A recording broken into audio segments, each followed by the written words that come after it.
నమస్తే.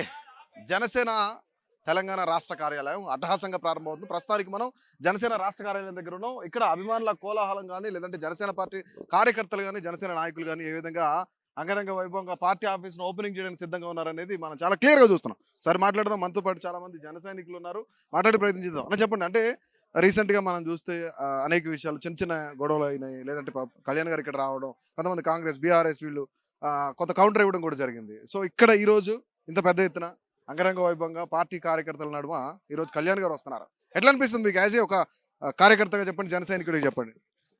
అందరికీ నమస్కారం అండి. నేను నంద్యాల కాన్స్టిట్యున్సీ నుంచి వచ్చాను. రాయలసీమ జిల్లా. మేము అక్కడ నంద్యాల కాన్స్టిట్యున్సీని లీడ్ చేస్తా ఉన్నాం. ఇక్కడ మేము 2014లో జూబ్లీ హిల్స్‌లో ఆఫీస్ ఉన్నప్పుడు చాలా హ్యాపీగా ఫీల్ అయ్యేవాళ్ళం. మాకు ఏదైనా సమస్య ఉన్నా మేము అక్కడికెళ్ళి పవన్ కళ్యాణ్ గారికి చేరువేసేవాళ్ళం. పార్టీ అభివృద్ధికి ప్లస్ ఆంధ్రప్రదేశ్‌లో మా జనసేన పార్టీ ప్రభుత్వం అధికారంలోకి రావడానికి చాలా కృషి చేశాము. ముందు ముఖ్యంగా మనం అందరం గుర్తుపెట్టుకోవాల్సిన విషయం ఏంటిదంటే, మొదటిగా మన జనసేన జెండా తెలంగాణ గడ్డపైన ఎగిరేశారండి.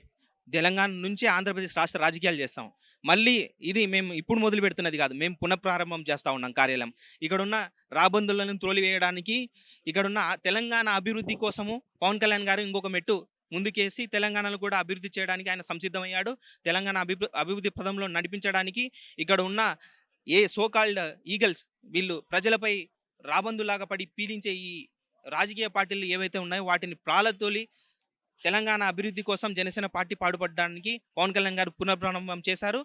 వచ్చే ఎలక్షన్లలో జనసేన పార్టీకి సంబంధించిన పవర్ ఏంటిదో మళ్ళీ జన సైనికులం ఇక్కడ నిరూపించబోతున్నాం. చాలా కాలం తర్వాత మళ్ళీ ఇంత పెద్ద ఎత్తున వేవ్ ఒక ఎలక్షన్ తర్వాత మళ్ళీ రీసెంట్‌గా కళ్యాణ్ గారు ఇక్కడ జనసేన పోటీ చేస్తుంది. తెలంగాణలో జనసేన ఉంటుందని చెప్పారు.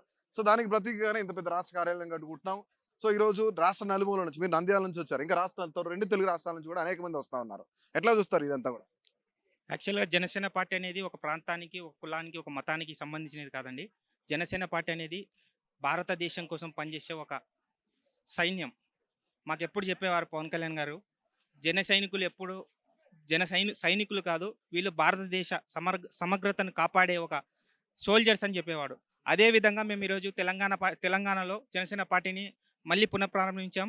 రాబోయే ఎలక్షన్‌లో కూడా తెలంగాణ ఎలక్షన్‌లో కూడా జనసేన పార్టీ పవర్ ఏందో చూపిస్తాం. అటువైపు ఆంధ్రప్రదేశ్‌లో చూస్తే మేము 100% స్ట్రైక్ కొట్టాం. ఆ 100% స్ట్రైక్ కొట్టడానికి ఎంతో సమయం తీసుకున్నాం. కానీ తెలంగాణలో మాకంత సమయం అవసరం లేదు. ఎందుకంటే తెలంగాణ ప్రజలకు అందరికీ తెలుసు. తెలంగాణ గడ్డపైన మొదటిసారి జనసేన అనేది తెలంగాణ గడ్డపైన ప్రారంభమైంది. తెలంగాణలోనే ఫస్ట్ పార్టీ ఆఫీస్ ఓపెన్ అయింది. ఆ తర్వాత మేము ఇక్కడి నుంచి రాజకీయాలు స్టార్ట్ చేశాం. ఈరోజు తెలంగాణలో చాలామంది పవన్ కళ్యాణ్ గురించి వ్యక్తిత్వం గురించి ఆయన పర్సనాలిటీ గురించి వెళ్ళి మాట్లాడుతున్నారు. ఎంత నీచంగా మారినాయంటే రాజకీయాన్ని రాజకీయంగా చూడకుండా ఒక వాళ్ళ యొక్క పర్సనాలిటీ మీద వాళ్ళ యొక్క పర్సనల్ థింగ్స్ మీద మాట్లాడడం చాలా దౌర్భాగ్యం. ఇంకొక విషయం తెలియజేస్తున్నాం. మొన్న ఒక అక్క వచ్చింది. ఆ అక్క మా తెలంగాణ తెలంగాణలో ఆంధ్ర విగ్రహాలన్నీ పార్సల్ చేసేస్తా అంటుంది. ముందు ఆమె అక్కడ ఎక్కడ కాన్స్టిట్యుయెన్సీలో కంటెస్ట్ చేస్తుందో అక్కడ ముందు గెలవమని తెలియజేస్తున్నాం.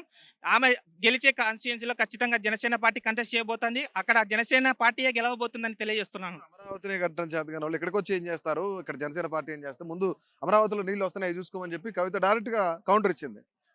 ఏం చెప్తారు దీనికి? అమరావతిలో నీళ్ళు అంటారు. నిన్న 2 రోజుల క్రితం వాన పడింది హైదరాబాద్‌లో.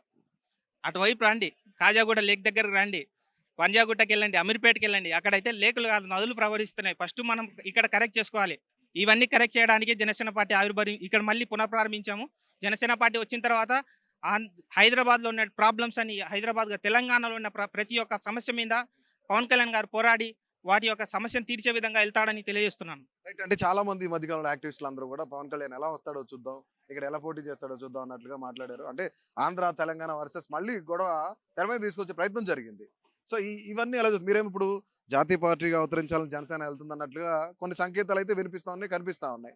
రైట్. దేశ భద్రత కోసం జనసేన అని ఇప్పుడు ఇప్పుడు మీరే చెప్పారు. బట్ చాలా మంది తెలంగాణలో పవన్ కళ్యాణ్ ఎలా వస్తాడు, ఎలా తిరుగుతాడని చూస్తామని చెప్పి చాలా మంది యాక్టివిస్టులు చెప్తున్నారు కొంతమంది. ఎలా చూస్తారు? ఇలాంటి వాళ్ళకి ఏం చెప్తారు అసలు?